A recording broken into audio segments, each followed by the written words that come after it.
Inilah sebab fenomena ambil yang baik-baik, tinggalkan yang jelek-jelek. Akhirnya, wah ini mantap ini seperti ini.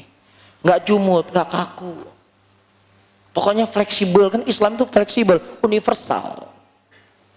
Jadi kalau senang nyanyi, alhamdulillah ada ustadz kita yang membolehkan nyanyi. Kan enak kita beragama gitu.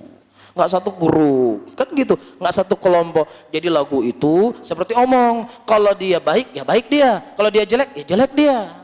Kan enak kalau gitu kita beragama. Ya, musik itu, lagu itu seperti alat musik. Seperti, ya dia itu adalah seperti pisau.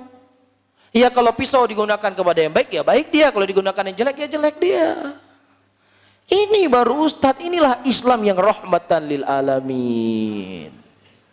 Ini namanya Islam rahmatan lil alamin.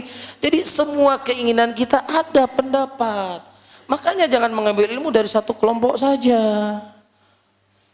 Bisa difahami? Ini syubhat.